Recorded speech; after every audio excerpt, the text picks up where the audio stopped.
ancora sotto shock dopo la sparatoria di ieri pomeriggio in questura. Da quanto ricostruito, un gambiano avrebbe preso le pistole di 2 agenti e sparato. 2 i poliziotti rimasti uccisi. Il responsabile soffrirebbe di disturbi psichici.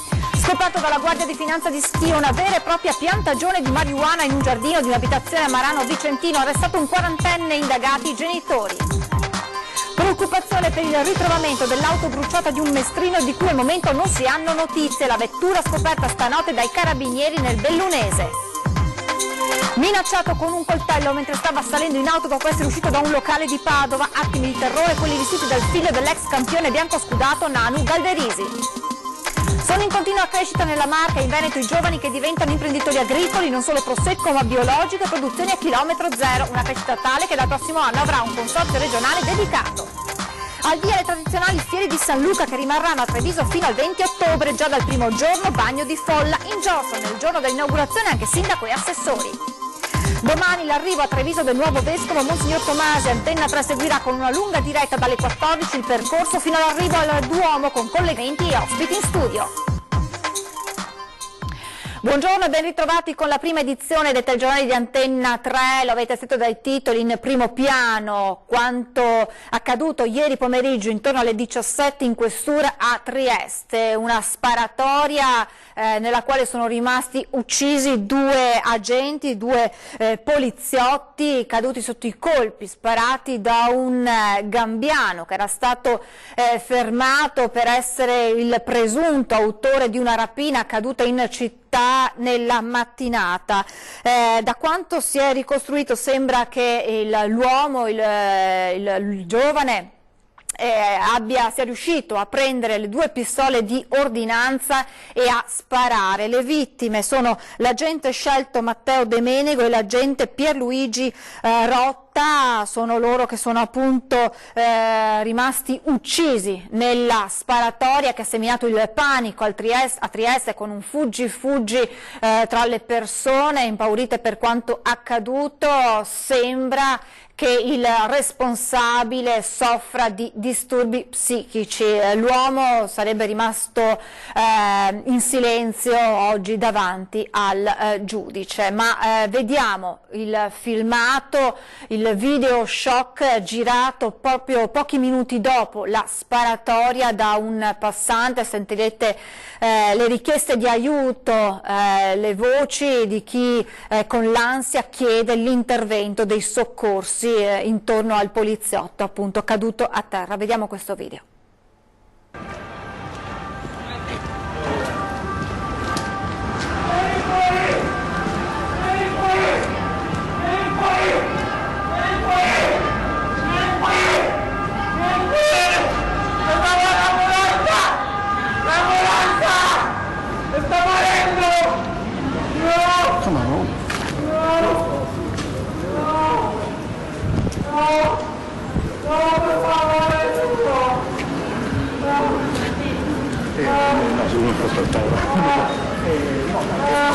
Mi hanno sparato. Vero? Guarda. Ma non è che guardo, ti credo. Sì.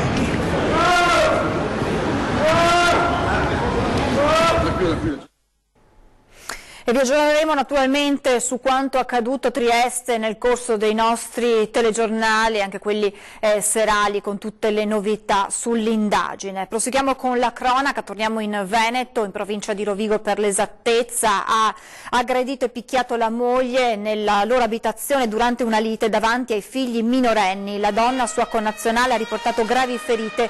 Protagonista un 36enne di origini marocchine residente a Badia Polesine. Quando i carabinieri e i sanitari del SUEM sono giunti nella casa, l'uomo non si è fermato e ha continuato ad aggredire la compagna. Il 36enne è stato arrestato con l'accusa di maltrattamenti in famiglia. Dal Rodigino ci spostiamo in provincia di Vicenza, a Schio, dove la Guardia di Finanza ha scoperto una vera e propria piantagione di marijuana in un giardino di un'abitazione a Marano Vicentino. Arrestato un 40enne, nei guai anche i suoi genitori.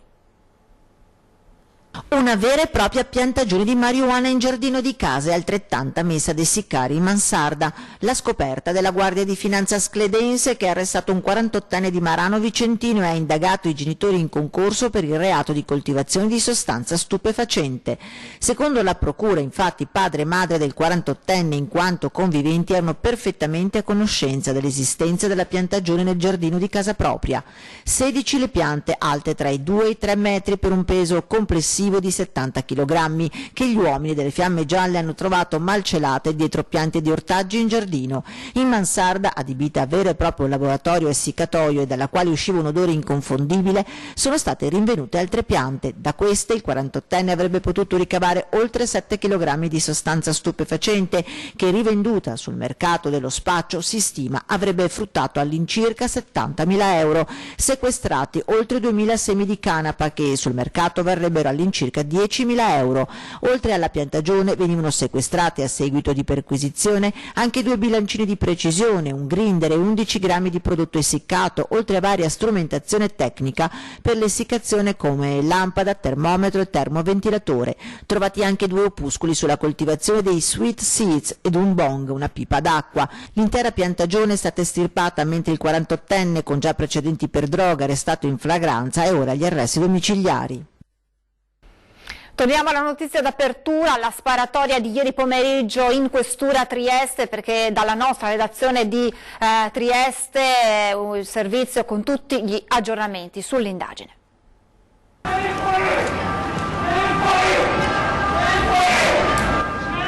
Colpi di pistola contro l'agente scelto Matteo De Menego sotto la clavicola sinistra, al fianco sinistro e alla schiena. 2 colpi all'agente Pierluigi Rotta, colpito al lato sinistro del petto e all'addome. Sono morti così ieri pomeriggio i 2 poliziotti di 31 e 34 anni all'interno della questura di Trieste, nonostante i tentativi di rianimazione. E la stessa questura, in una nota ufficiale, a ricostruire l'accaduto, a cominciare dalla rapina di primo mattino in via Carducci. Una donna denuncia che un ragazzo di colore le ha rubato il motorino scaraventandolo a terra. Nel pomeriggio il cittadino dominicano Carlai Stephen Meran chiama in questura, dice: mio fratello minore Alejandro Augusto, l'autore della rapina, vi accompagno da lui. Precisa poi che Alejandro soffre di disturbi psichici pur non essendo seguito dai servizi di igiene mentale. 2 volanti e una pattuglia della mobile si recano a casa del giovane con personale del 118. Alejandro è a casa, appare collaborativo e pacato, viene accompagnato in questura col fratello. Negli uffici l'autore della rapina chiede di andare in bagno e riesce a sottrarre la pistola d'ordinanza in dotazione all'agente Rotta, colpendolo con 2 spari. Sentito il frastuono, De Menego accorre per verificare cosa stia accadendo, venendo a sua volta colpito 3 volte. Scoppia il caos. Il fratello maggiore prima si barrica nell'ufficio prevenzione generale, sbarrando la porta con una scrivania. Poi fugge nei sotterranei della questura, dove viene bloccato dagli agenti. L'omicida tenta di uscire dalla questura sparando ancora anche contro il corpo di guardia, che risponde al fuoco. Viene colpito alla mano sinistra un altro poliziotto, sottoposto nella notte a intervento chirurgico all'ospedale di Cattinara. Una volta fuori il fuggitivo cerca prima di entrare in una volante parcheggiata e poi, notando l'auto della squadra mobile, apre il fuoco verso il mezzo e il personale, colpendo la portiera lato passeggero appena aperta. I poliziotti rispondono al fuoco colpendo l'uomo all'inguine senza danneggiare parti vitali e riuscendo a renderlo inoffensivo e a disarmarlo. L'ambulanza! Sta morendo! L'omicida si trova ora in stato di fermo all'ospedale. Operazione dei Carabinieri di Vittorio Veneto, che hanno denunciato uno spacciatore di 25 anni. Aveva scelto via Cadore a Conegliano per spacciare droga, e qui che un nigeriano di 25 anni dava appuntamento ai suoi clienti. L'uomo, pregiudicato, disoccupato, è stato denunciato dai Carabinieri di Vittorio Veneto, che dopo una lunga indagine proseguita per tutta l'estate hanno chiuso il cerchio intorno al giovane. Fondamentali sono state le dichiarazioni raccolte dai soggetti assuntori di sostanze stupefacenti dell'area vittoriese e di altri comuni del quartiere del Piave, che hanno permesso di ricostruire la rete di spaccio del 25enne. Gli accertamenti sono scaturiti a seguito dell'inchiesta, sempre nell'ambito del traffico di stupefacenti, che aveva portato alla denuncia per lo stesso reato del fratello di 32 anni, trovato lo scorso mese di marzo a Conegliano dai militari di Vittorio Veneto in possesso di 7 grammi di cocaina suddivisa in dosi e di 450 euro in contanti. Preoccupazione per il ritrovamento dell'auto rubata di un mestrino di cui al momento non si ha traccia. La scoperta della vettura nel Bellunese questa notte da parte dei carabinieri di Falcade. Ci aggiorna su questa vicenda in diretta Anna Maria Parisi, buongiorno. Sì, buongiorno da Mestre, dove c'è molta preoccupazione per un ritrovamento decisamente insolito. È stato avvolto nel giallo, l'insegna dei timori più bui, il ritrovamento nella notte appena trascorsa lungo la strada di Listolade nel Bellunese dell'auto di un mestrino di 30 anni ritrovata completamente bruciata e nella opposta corsia di marcia, nello specifico nella frazione di Tebona Gordino. L'auto è un Audi A3 ritrovata, come dicevo, dai carabinieri di Falcade in pattugliamento, completamente distrutta dopo essere stata completamente avvolta dalle fiamme e pure appoggiata lungo il muretto della strada. Come detto, c'è molta ansia e preoccupazione per il trentenne di Mestre perché risulta anche ora irreperibile, non risponde al cellulare e a casa non si trova. Le ricerche stanno spaziando a tutto campo. Da una parte ci sono infatti i vigili del fuoco che stanno battendo tutta l'area attorno al ritrovamento dell'auto nella eventualità più nefasta che il corpo del mestrino nell'urto possa essere stato sbalzato fuori dall'abitacolo della vettura, risultato infatti vuoto. E dall'altra ci sono i carabinieri del posto che stanno indagando se l'uomo dopo l'incidente si sia recato, forse anche ferito, non lo sappiamo, da solo presso le strutture sanitarie della zona, dove le ricerche al momento sembra abbiano dato esito negativo. Quindi non si sa dove sia finito questo mestrino, dopo questo che sembra un incidente ma non è detto. Per il momento è tutto, naturalmente maggiori dettagli nel corso del TG della sera. La linea può tornare allo studio. Grazie, buon lavoro ad Anna Maria Parisi. Rapinato all'alba all'uscita da un locale il figlio dell'ex calciatore del Padova, Nanu Galderisi. Minacciato con un coltello mentre stava salendo in auto dopo essere uscito da un locale, attimi di terrore quelli vissuti giovedì all'alba da un trentenne padovano. Il giovane, figlio di una delle glorie del calcio Padova, Nanu Galderisi, si è trovato faccia a faccia con due rapinatori che, armati di coltello, gli hanno intimato di consegnare i soldi. La rapina si è consumata in via Vicenza, poco lontano dal cavalcavia. Il ragazzo era appena uscito da un locale e si stava dirigendo alla macchina. Qui sarebbe stato accerchiato da due uomini. Secondo la descrizione fornita sembrerebbe due nordafricani che gli hanno puntato l'arma contro. Spaventato, il giovane Galderisi ha consegnato subito il portafoglio con 120 euro. Poi, quando i due sono scappati, è corso a casa e all'indomani ha sporto denuncia ai carabinieri di Prato della Valle, che ora stanno indagando sull'ennesima rapina compiuta in città. Daspo per studenti maleducati o anche solo indisciplinati accade a Camponogara nel Veneziano, dove il comune ha deciso di adottare la linea dura a scopo preventivo. Studenti bulli puniti con Daspo, ovvero con la sospensione da 3 giorni fino anche a tutto l'anno scolastico dello scuolabus. Accade a Camponogara, dove il comune ha deciso di adottare la linea dura contro studenti maleducati e violenti. Di qualche giorno in seguito ad una prima segnalazione, oppure la sospensione dell'intero servizio per tutto l'anno scolastico nei casi più gravi. Il Daspo previsto anche nei casi di studenti indisciplinati. I comportamenti sono anche semplicemente il non star seduti all'interno del mezzo, perché è fondamentale per la sicurezza di tutti, così come non avere rispetto degli altri e delle cose e del mezzo stesso. Da ricordare che il servizio a scuolabus a Camponogara costa 170.000 euro all'anno, cifra per 2/3 sostenuta dal comune, per la parte restante dalle famiglie dei 300 studenti che ogni mattina usufruiscono dello scuolabus. Quindi noi, se dovessero succedere dei casi non di bullismo ma anche semplicemente dei casi un po' dettati dal fatto che tanti ragazzi sono un po' più vivaci dagli altri, abbiamo il dovere di intervenire, perché questo può mettere a repentaglio anche la salute dei ragazzi stessi. Metta il caso che qualcuno scherza, si alza dal posto e durante il tragitto l'autista deve fare magari delle fermate brusche, può causare che qualcuno si faccia male. Studenti e famiglie sono avvisati della serie: a Camponogara la buona educazione, se non la si ha, la si impara anche forzatamente, così come previsto dal regolamento comunale. I genitori e le famiglie devono fare la loro parte, le pubbliche istituzioni anche. L'economia a partire dalla guerra dei dazi USA, salvo il prosecco, ma interi comparti del Made in Veneto continuano a tremare e c'è pessimismo tra gli imprenditori. Se avremo un Trump magari per un altro mandato dovremo armarci, tra virgolette, perché qui è una guerra continua, le imprese sono chiamate in guerra purtroppo. La data d'inizio del conflitto è già segnata 18 ottobre, da quel giorno più 25% del costo dei prodotti made in Italy negli USA protezionisti della dottrina Trump, e il sospiro di sollievo per il prosecco e i vini salvatisi in extremis dalla lista nera delle eccellenze made in Veneto non fa abbassare certo il tono della polemica. Prosecco risparmiato invece. Sì, prosecco risparmiato, però non c'è solo prosecco. Invece quello che ci preoccupa molto sono i dazi sulla meccanica che riguardano particolarmente Treviso. Sull'agroalimentare abbiamo il parmigiano e il grana padano, ma però purtroppo questi dazi che gli Stati Uniti applicheranno dal 18 di ottobre sono dazi che saranno un ostacolo per la nostra produzione, per le nostre esportazioni, insomma. Dunque anche la meccanica rischia grosso, e poi c'è soprattutto l'agroalimentare e il settore lattiero caseario. Confagricoltura Veneto conferma che ad essere preoccupati sono soprattutto gli allevatori. Un settore importante per il Veneto, considerato che la produzione di latte nel 2018 si è attestata su oltre 1 milione di tonnellate.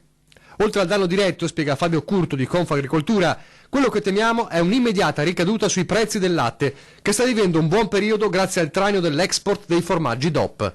Se questi prodotti subiranno una frenata, rischiamo che si scenda bruscamente sotto la soglia dei 40 centesimi al litro pagati oggi per il latte. C'è il rischio infatti che vengano messe in atto azioni speculative che chi acquista il latte dai nostri allevamenti può porre per abbassare i prezzi alla produzione. Una guerra commerciale che continua a far tremare, il conto alla rovescia verso il 18 ottobre è appena cominciato. Bisognerà vedere se questi dazi andranno già a coprire le commesse già in atto o sì, già in essere da parte di chi le ha richieste, e insomma bisognerà vedere nei prossimi giorni qual è lo sviluppo di tutta questa faccenda. Adesso ci fermiamo per una brevissima pausa pubblicitaria, restate con noi.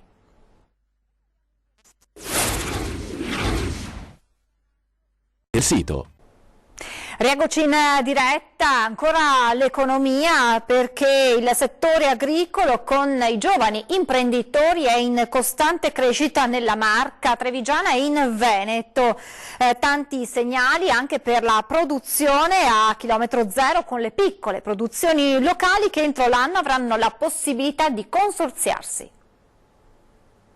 Crescono i giovani in agricoltura e crescono particolarmente in Veneto e nella Marca. Gli ultimi dati statistici danno per lo scorso anno un più 3,5% con un'incidenza importante nel panorama economico veneto. Tendenza positiva dunque nel ritorno alla terra, accompagnato anche da una spiccata voglia di rinnovare le imprese, molte volte ereditate dai genitori. Ecco allora che l'altra cartina tornasole dei giovani in agricoltura arriva dalle PPL, ovvero dalle piccole produzioni locali, alternativa in piccole per altri prodotti alle vigne e al prosecco. In costante crescita in provincia di Treviso oggi abbiamo più di 300 attività PPL fatte per lo più da giovani vuol dire tra 25 e 40 anni, abbiamo 1 migliaio di aziende in tutto quanto il Veneto, costantemente abbiamo una crescita di 50 nuove aziende all'anno nella provincia di Treviso. Piccole produzioni ma soprattutto è il biologico che affascina i giovani agricoltori, lo dimostrano i dati non solo trevigiani o veneti ma nazionali, con un settore che vale 2,5 milioni di euro, mentre nella nostra regione sono già 38.000 gli ettari coltivati senza chimica. Qui ad esempio siamo a Codognè e questo è un nuovo impianto voluto fortemente da un 20enne imprenditore agricolo in alternativa all'onnipresente prosecco. Perché hai deciso di mettere giù melecotonie?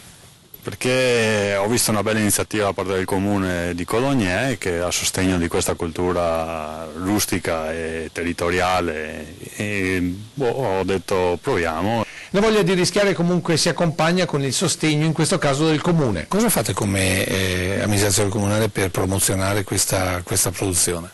Noi cerchiamo di diffondere l'informazione, quindi il fatto che esiste il progetto regionale PPL, il passaparola ad oggi forse è la chiave vincente. Agricoltura giovane accompagnata da un modo diverso di gestire i prodotti, quindi biologico, piccole produzioni che ora saranno consorziate per potersi confrontare con mercati importanti, sempre più sensibili alle la genuinità del chilometro zero. Il 3 dicembre di quest'anno i produttori PPL si riuniranno in un consorzio che sarà il consorzio delle PPL venete.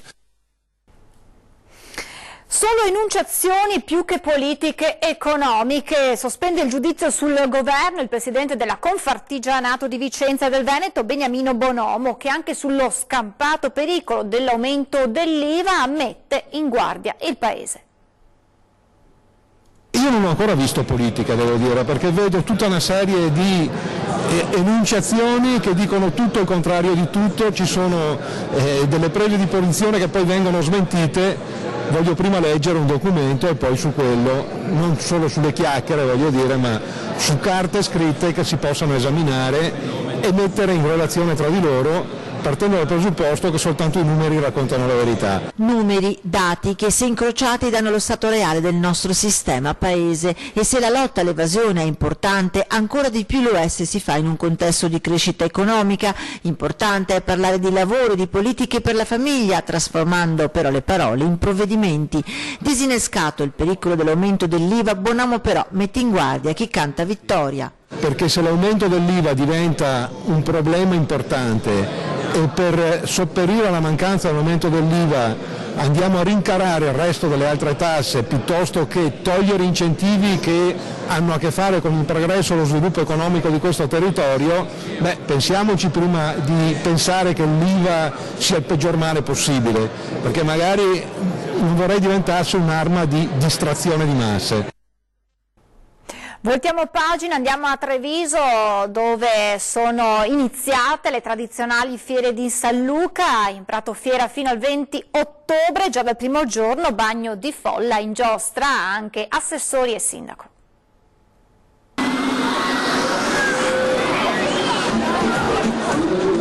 Attese da grandi e piccini, le tradizionali fiere di San Luca sono finalmente arrivate e subito il primo giorno le giostre sono state prese d'assalto dai trevigiani. Ieri pomeriggio l'inaugurazione alla presenza dell'amministrazione comunale. Inaugurazione splendida, già la prima giornata è un'invasione di cittadini, di visitatori, quindi si conferma un evento amatissimo dai trevigiani. Speriamo che anche questa edizione, anche il tempo ci grazi, quindi di avere 15 giorni di possibile vivibilità delle giostre. Assessori, consiglieri e il vice sindaco hanno subito approvato l'emozione del giro in giostra. Io ho ruota panoramica, però qualcuno è stato più coraggioso, come il consigliere Barbisane, l'assessore Nizetto, il collega Basso e il collega Bassetto, che hanno provato anche le giostre più ardimentose.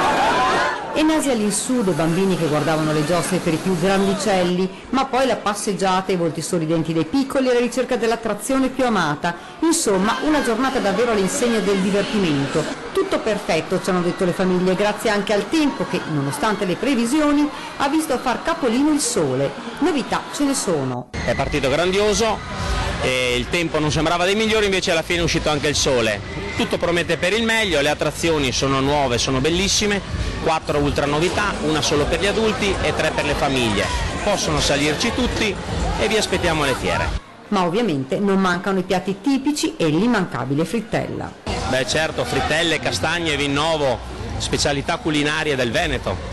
Le fiere di San Luca saranno aperte fino al 20 ottobre, tutti i giorni, il pomeriggio dalle 15 e la domenica mattina dalle 10. E c'è già chi incrocia le dita per 15 giorni di sole.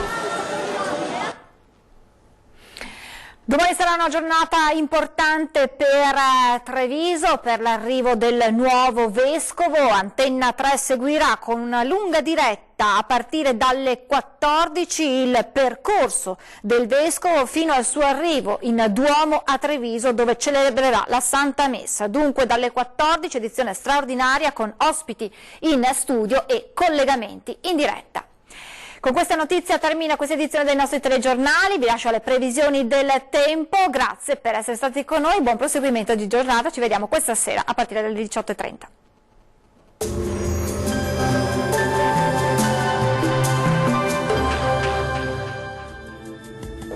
Bentrovati al meteo. Giornata di sole sul nostro territorio, il weekend tutto sommato sarà in prevalenza con tempo buono, ma vediamo insieme il dettaglio di sabato 5 ottobre. Sul Veneto avremo un ampio soleggiamento ovunque, il cielo si presenterà sereno o al massimo, vedete, con poche nubi a carattere sparso. Non sono attese piogge particolarmente degne di nota. Temperature stazionarie minime tra i 7 e i 14 gradi, valori massimi compresi invece tra 17 e 20 gradi. Situazione simile anche sul Friuli Venezia Giulia, con tanto sole dappertutto, dunque un sabato di bel tempo sulla nostra regione. Temperature sostanzialmente invariate, minime tra 11 e 14 gradi, massime oscillanti invece tra i 18 e i 19 gradi circa. Ci spostiamo infine sul Trentino Alto Adige, dove avremo locali acquazzoni sui settori di confine e sarà invece più asciutto e anche maggiormente soleggiato altrove. Temperature minime tra 9 e 10 gradi, massime tra 20 e 21 gradi circa. Bene, dal meteo di Antena 3 per ora è tutto, grazie per l'attenzione, arrivederci.